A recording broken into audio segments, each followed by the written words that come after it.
Welcome Amakhosi Network, welcome to the channel. Today we do Amakhosi Network Kaizer Chiefs ratings versus Sundowns, and yeah, it's not going to be a pretty ratings, probably going to be some of the worst ratings I've ever given Kaizer Chiefs in my life. But anyway, before we get into that, please like, comment and subscribe, and please support the channel. Before I get into that, I want to say this. Guys, we went through a lot yesterday with that 5-1 defeat. Sundowns was there celebrating like mad people. Sundowns fans are in our faces. Sundowns fans basically on top of the world. And they deserve it. Sundowns, when you think about it, Sundowns, a lot of people see the Sundowns winning to this like now currently as something that was created now. But actually, fun fact is that what Sundowns has, this machine that Sundowns has created, actually has more than 20 years of creation, They've been doing the right things, like they've been chipping away and making mistakes, but with the right intentions. And that has started from years ago.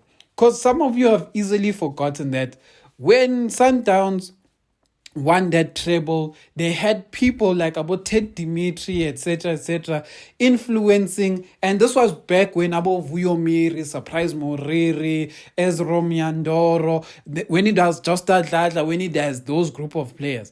That treble, a lot of people think it's gone, but that was one of the starting points of Sundowns' dominance. That was one of the Sundowns during that era had the right coaches, had the right people, and they won a treble.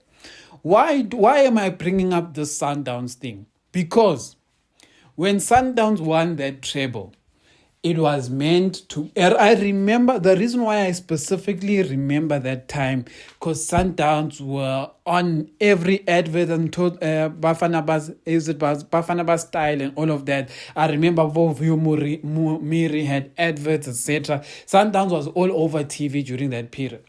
And the reason why I'm saying this is because during that period, it was meant to be a Kaizer Chiefs wake-up call that something that Sundowns is doing is changing the game.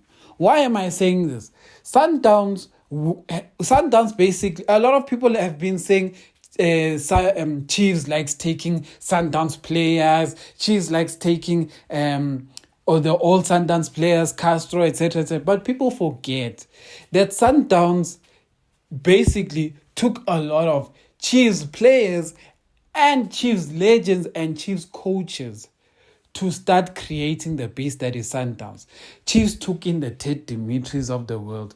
Chiefs took in the teenage Dladla was also taken in by Sundowns, one of the best Kaizer Chiefs players. Imagine one of the legends of Kaizer Chiefs was taken in by Sundowns.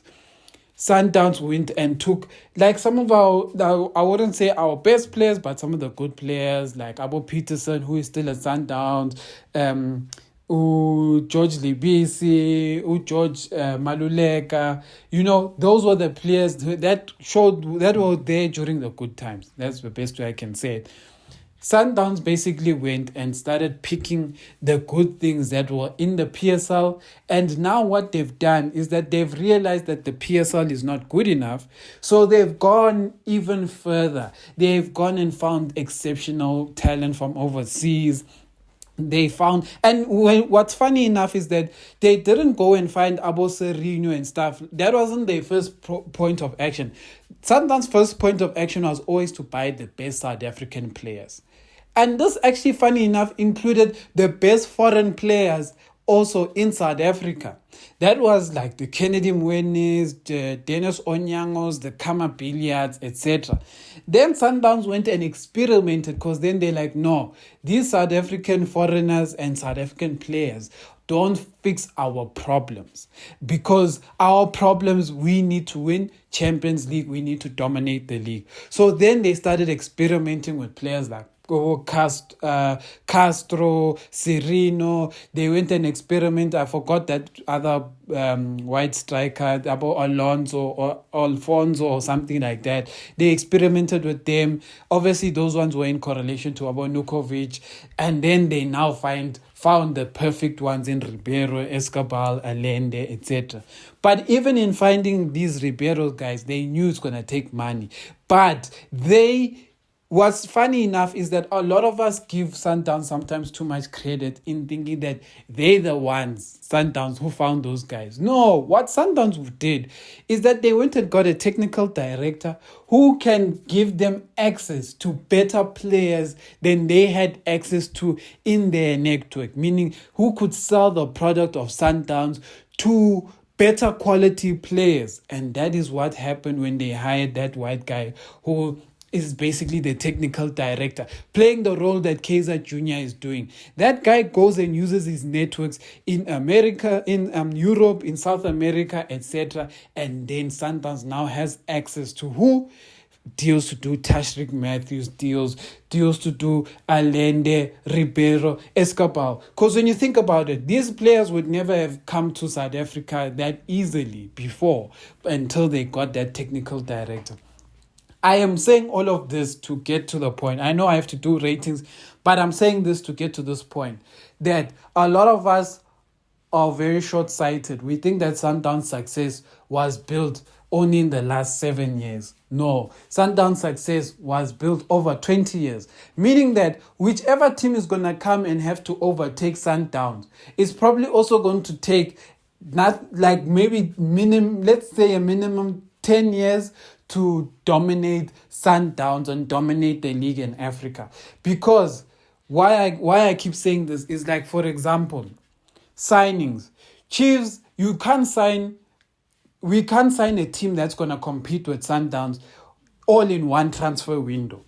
You have to keep buying.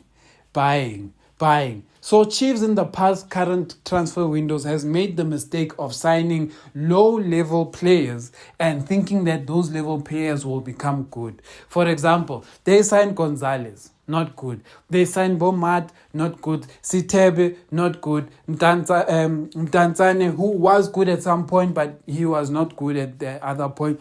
They signed players that are pretty average or slightly above average, but not good enough to be dominators.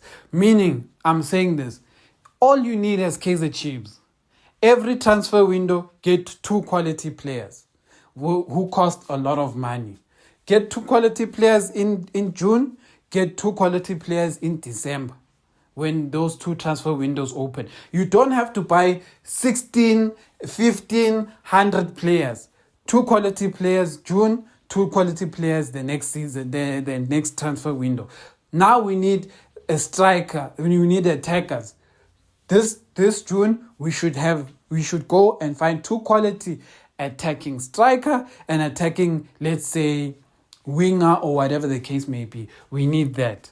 The next transfer window, which is December, we need 2 very high quality and expensive, maybe a defensive midfielder and maybe a left back, something like that. Yes, in that process, we may be patching here and there with a few South African low-quality players, but who not low-quality, let's say less expensive players. You know, that's how you keep growing the squad. So maybe each time you signing five,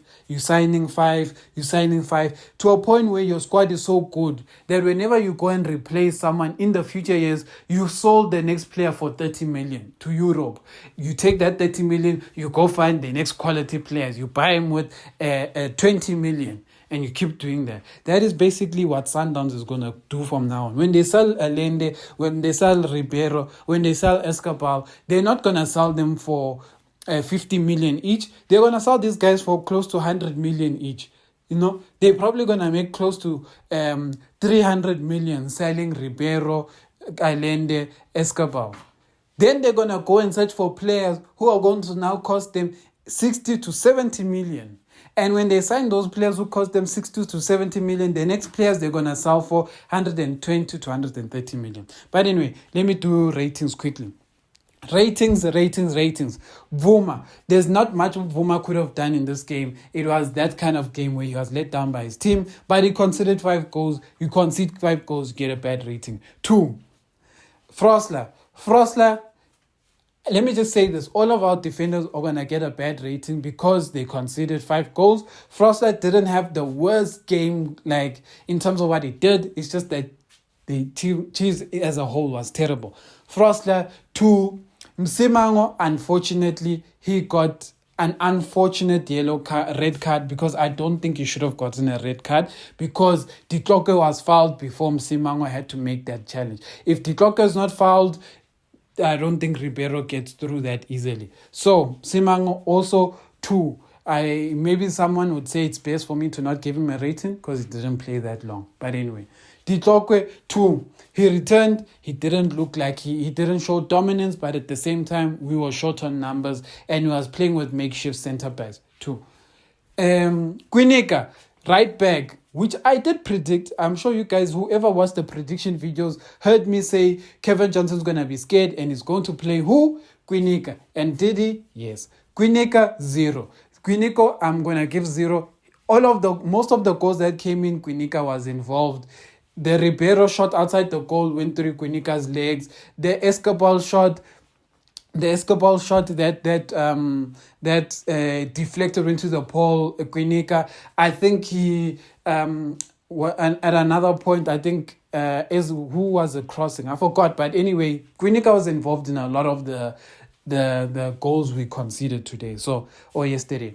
So that next one, Matt 0. Matt is going to get a rating of 0. Matt was not good at all. He was terrible. Even when playing as a right back, he was even worse. The right back was not his fault, but even as a midfielder, he was terrible. Matt is the genius of losing the ball. Even before our red card, Matt was giving the ball away like he was not a Kaizer Chiefs player. He was a traitor. Basically, Matt was playing like he was a Sundowns player because he always kept passing Sundowns players. And I've been complaining about that. I was like, having Matt being a hard worker but giving away the ball to the opposition doesn't benefit us in any way. I'd rather not have him on the field and have a player who can find another Chiefs player but maybe slightly bad in defending, rather than someone who would mark the ball but passes Sundowns. I'd play Mfundo Vilakazi as a number 6 before I play Matt as a number 6, just because of how he loses the ball. It's just terrible.